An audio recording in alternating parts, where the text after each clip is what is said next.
so I just, when it came down, I was shocked because they grabbed so many people. Right. You know what I'm saying?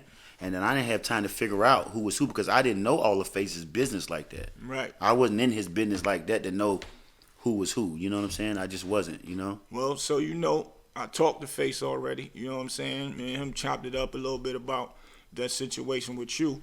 And with people was putting that dirt on your name. And he gave the world and BowBoa is my brother. The biggest thumbs up that he would never do me like that. And he actually said you're still taking care of him right now to this day. That's a fact. I've been there. That's what I'm saying, bro. For the last, like, you think about it, like 14 years, 15 years, I went through that, you know. I suffered, like, it's like depression. That shit put me in depression. That's what I want to ask so they'll understand what we're about to talk about. The part, what I'm about to ask you as far as them putting dirt on your name, we don't know, we don't care who did whatever. It's the point that it has been put out there that you had snitched on Face. Let them people out there understand where it took you and what type of space it put you in.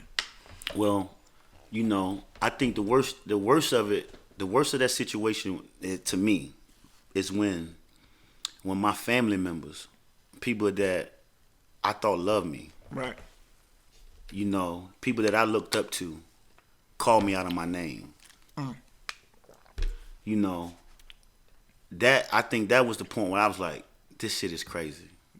Yeah, regardless of the fact, like, I'm a loyal person.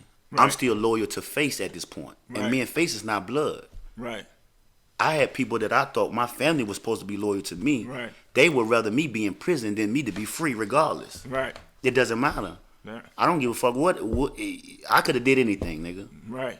If you love me and I'm your family, you supposed to ride with me regardless. That's a fact. And they supposed to ask you if you done that. You supposed to let me talk to you about that. Exactly. But because they wanted to kill the ego. They wanted to kill the BowBoa image. Right. So they was throwing the shots to hurt my feelings. Right. And which a lot of times it did, you know. Right. You human. I'm human. That shit hurt my feelings. Right. But it made me want to fight. It made me not want, because a lot of times, like, I was depressed. I mean, it put me in depression. Mm-hmm.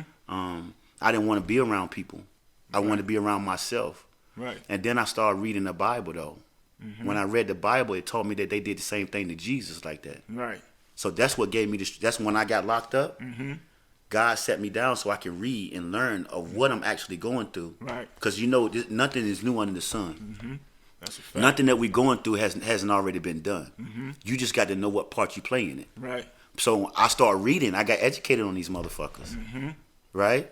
And now I start being like, feel like illuminated, you know what I'm saying? Enlightened of what these people are doing to me. Weight off your shoulders. That's like Jesus talked about the disciples that was at the table. Mm-hmm. How did he know that he would turn his back on him before the rooster crowed? Like, how did he know? Right. Discernment. Right. So when I started seeing my family do me like that, I was like, oh shit. This is what it is. We coming up out the Bible now, baby. It's time to get busy. That's right. Big facts. Right? So that's what I started doing. I started studying more, learning more about who I am as a person. And like I said, I got over that depression. Mm-hmm. And it took me a long, even this is my first interview right now. Right. Wow. I don't talk to people like that. And you know what's good about this? This is my first in my studio interview. See how God works? Yeah, that's a fact, bro. that's First crazy. in studio interview with you. And guess what, though? From all your work back then, you had you had Jax working with you back then. And that's how I met Jax. And me and Jax are still friends right now to this day. That's my brother. And look who helped put this together. That's a fact. Right Jack. here for you to come back and do your first interview. So That's your work's still working even through this podcast right here. So I wanted the world to know that. That's me being a loyal friend. Facts. See, a lot of people don't have loyal friends like that. A lot of people don't have loyal friends. Right. See, that's what I'm saying. Let's forget about the stereotype of what a real nigga is. Right. We talking about being real loyal to something, man. That's a fact. If your man needs you for something, if somebody call me and they need me for something, it could be a conversation. Right. I'm going to give it to him. Right. If Jax reached out, I hadn't talked to Jackson forever, but he reached out. And when he reached out, just so happy he connected with you. Right. That's God blessing right there. For real. I always show Jax love. See, people don't know how to give people their flowers no more. Right. They don't know how to do that, because sometimes they have an ego where they feel like they're too big. Yeah. I never feel like I'm too big. That's a fact. That's why I always can reach back and help whoever. It don't matter, That's a fact. I spoke about that on my Vlad interview with my brother Unique Mecca Audio. He took me up there with him. He didn't have to take me up there with him, right? But he called me his big homie because he's a bigger brother than me. I was young, but I used to roll with them. I was jumped off the porch early. But now, being he was locked up so long, he called me his big homie. So, because I looked out for him and I do a lot of things that will put him in the spotlight like he used to be. So, it's just called an alley-oop for a slam dunk. My ego is just like what you just said. I'm not going to act like I'm big now because I'm out here, I'm making moves, and he just came home and his stuff ain't together and all that. No, I put my ego to the side, pull my big bro back in, let him go and stir the pot up, and then pull me in, and that's what he did. And now we still making noise. Now we are each other crutches. Yeah. You know what I'm saying? And that's why you still here, bro. To this day, you just had to fall back. It's called fall back to get ahead, and that's what you did.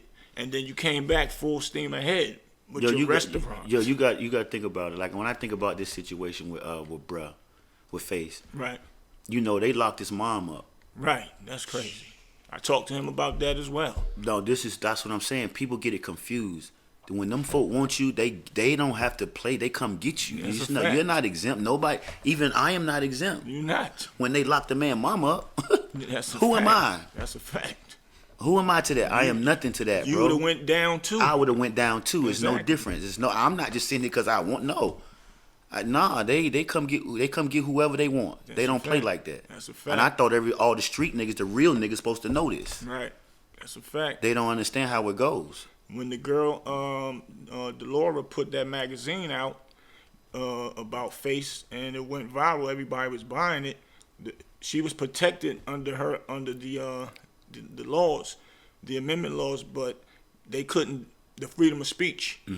So she was able to put all that stuff in the magazines, so the police couldn't do nothing to her, charge her with nothing, but it was scaring all the snitches away from snitching because those snitches, paperwork was in the magazines and people got to read those, the actual words from word for word what the snitches were saying. So it started scaring the snitches away and the police was getting mad. So they would ride by her house and wait for her to come out and pull up on her and tell her, "We gonna get you, bitch. You think you slick? You putting the magazines out and putting out business that should not be out, but they couldn't do nothing to her." So after that, they found some kind of way. They found a way to charge her. That's a fact. And she was facing years, and she got scared. She had to cop out and get 5 years. 5 years. And it shut that magazine down. Now, on that, that's what there go again. They came to me to do an interview. This is when the situation first happened. A lot of people don't even know this, right? This is how real I am. People say, "No, what real is? No, I'm gonna show you real." They called me. I told Face on the phone. I told him I would do the interview to help him bring awareness to what he had going on, right? Right. When the guy get there with the camera to set the camera up, he was talking to me before we went on air. Right. And he said, they put your name in some of the paperwork and said that, you was trying to buy guns and stuff to look like you was a rapper. I said, who said that? Right? And he said, nah. I said, so my name is in some of the paperwork? He said, yeah. I said, well, you can pack that motherfucking camera up and put it back in your car because I'm not saying shit. Right. Nah, that's over with. I'm not saying that. I got Face back on the phone. I was like, bro, I'm not doing none of that. Wow. I'm not doing that. And things like that is what kept me safe. That's a fact. That's what I'm saying. So you got to know how to stand on your own too. You got to know how to move. Yes, Lord. Man. Yes, Lord. You better. You got to know how to say no to something that might be good. That's a fact. I told the man to pack the camera up. Yeah. Good. I'm not saying nothing. Good. So that I never incriminated myself or anything in that. That's a fact. So sometimes being quiet is the better thing to do. And we just said that at the beginning of this interview. That's a fact. Be quiet. Once you quiet, they have nothing that can harm you. The only thing that they could do to you is sit you in a cell and play that waiting game, Because you're going to sit in there and look like, I don't know what's going on. Like, God damn, knocking on the door. Yo, I need to talk to somebody. Nah, you just tell them to wake you up when your lawyer get there. Go ahead and go to sleep. Because if you start talking, now you ain't no need to wait for your lawyer except for when you go to court. That's a fact. Because you done incriminated yourself. But if you don't say nothing, they going to hold you for a few days. Yeah. But they going to have to let you go. They're gonna let you go. It's happening every day. And I just think a lot of the youth, a lot of the people, a lot of the females, a lot of the guys are just confused about what is real and what is fake. Right. They're all going off this illusion, bro. It's sad to me. Right. That's a fact. Everybody wants to be gangster. Everybody wants to be real. Nobody, like, they don't, it's like you can say what you want to say until the heat is on you. Yeah. Yeah, you never heard a person say what I wouldn't do. Right, exactly. Man, if you don't get your ass out of here. Yeah. Somebody said in one of my comments, Big Bootsie always saying that if you get caught, you won't snitch. That's not what I said. What I said was I was facing 60 years and I took mine to trial. And I said I don't want to sell drugs no more. I picked my poison. I left selling drugs alone so I don't have to be in a situation of a police taking me and asking me to snitch, because I know I'm not going to snitch. And I've proven it already, facing 60 years. It took it to trial. And they had me in that room saying that my co-defendant was saying the drugs was mine. And you know what I told him? I told him I don't give a fuck what he telling y'all. He telling you something to save his life. Right. I just was in that car to get a ride down to Virginia. And you know what the police told me? What you just said. They got mad. I mean, get the fuck out of here. Yeah. Take them back in that set. Yeah. So that's how that go. Yeah. So they better understand this whole conversation is like, I'm trying to enlighten y'all, and that's why I'm bringing people such as BowBoa here to give it to y'all raw, because he been through it. I've been through it, both sides of it. That's why I say I've been called a snitch and ain't never told on nobody. You gotta be kidding me. And I suffered through that. And suffered because your name is big That's already. A fact. So with a name like that ringing, it's worse. They want to hear the negative. The weak, I look at it like the weak boys. You know what I'm saying? It's people that didn't have an identity. Right. And because I had an identity, they wanted to kill my identity. Right. To give them an identity. Right. Exactly. To say that I'm real. No, don't listen to BowBoa. Right. Listen to me. Right. Get out of it. Come on, stop this, man. That's crazy. Stop this. The days of fooling people are over with. My homeboy called me from Butner, and like this was a few years ago, and he said, "Yo, I almost got into it with some dudes in here." He's like, "Yo, ask my man. His name Big Head Pete," and he said, "Yo, the niggas they were trying to say you was snitching because Facing Them is locked up, and you still out there. And you used to be with Facing Them." He said, "Man, we was about to go to the yard because I told him, nigga, my nigga ain't no snitch." That's what my boy said. He telling him. And they was going back and forth. He said, "Nah, you can ask my man. He'll tell you." Now I was telling him, strap up. They trying to disrespect my boy. That's a fact. I said, "Word?" He was like, "Yeah, it almost got crazy like that in there." I said, "That's crazy because I was dealing with music, as you know. I was showing him how to market it. I'm the one that told him, yo, you got the lights on you, man. Put some shirts on all them dudes and go up in them clubs and pop some bottles and go and hit that studio." And that's when they start hitting the studio, doing music with you, and we start having the DJ spin it. And that's how that happened.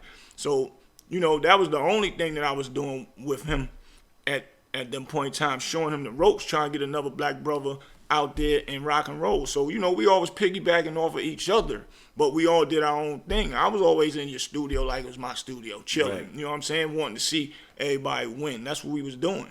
But when Face started doing the unbelievable, pulling them big boy Bentleys and all that out, I started telling my brother, and I started telling Richie Rich, y'all better pull back from hanging around Face if y'all making some moves with him on that note. Because I seen that movement before. Yeah, that's a fact. And they left. They went down to South Carolina, and they thought, Richie Rich thought he wasn't involved now, but he didn't know that, like you just said, the investigation was already on, and Richie Rich got caught up in a cell already.